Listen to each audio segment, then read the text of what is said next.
ఈరోజు నేను మీకు ఈ వీడియోలో నల్లగారపొడి ఎలా చేయాలో చూపించబోతున్నాను. 150 గ్రాములు ఎండుమిర్చి, 2 గడ్డల తెల్లపాయలు, కొంచెం కరివేపాకు, కొంచెం పొట్టు మినప్పప్పు, 20 గ్రాములు ధనియాలు, 20 గ్రాములు ధనియాలు, అలాగే కొంచెం జీలకర్ర, సరిపడా కల్లుప్పు,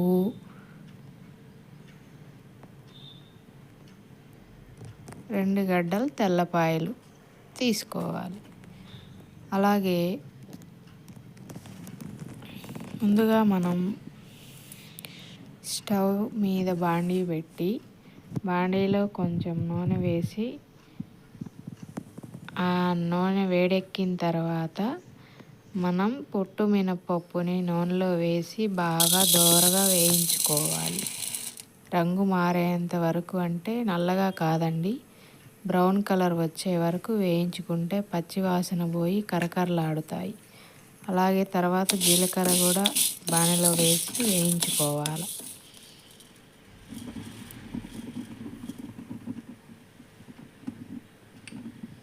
ఆ తర్వాత పచ్చి కరివేపాకు 20 రెమ్మలు తీసుకొని బాగా శుభ్రం చేసి కొంచెం నూనె వేసి చిటపట్లాడించి వేయించుకొని తీసి పక్కన పెట్టుకోవాలి.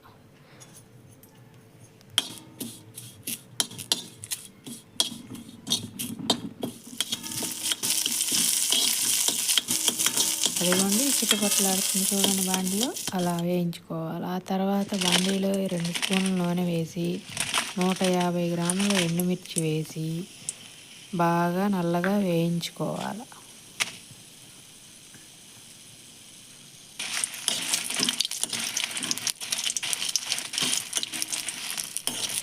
వేయించుకున్న ఎండుమిర్చిని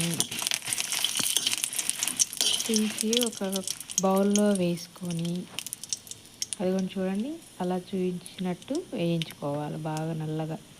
అలా వేయించుకుంటేనే మీకు కారం చాలా టేస్టీగా ఉంటుంది. వేయించిన దినుసులను గిన్నెలో చూపిస్తున్నాను చూడండి.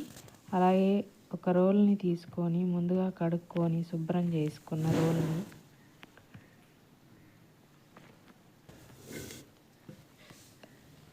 రోట్లో రోకల వండండి. నేను వేయించుకున్న దినుసులన్నీ ఈ రోట్లో పోసి మెత్తగా పొడిలా తయారు చేసుకోవాలి. ఈ పొడిలా తయారు చేసుకున్న మిశ్రమంని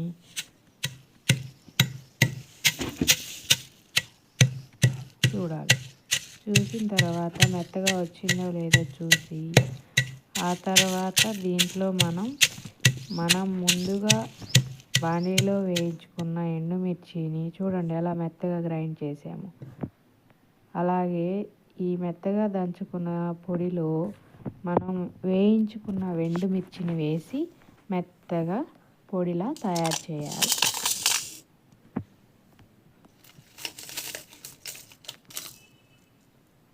ఎండుమిర్చి వేసి పొడిలా తయారు చేసి లాస్ట్లో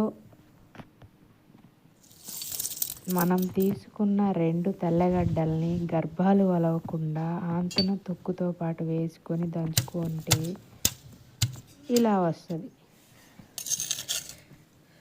టేస్ట్కి సరిపడా సాల్ట్ వేసుకొని ఆ తర్వాత లాస్ట్లోనే కొంచెము చిన్న నిమ్మకాయ సైజ్ అంత బెల్లం ముక్కను వేసుకొని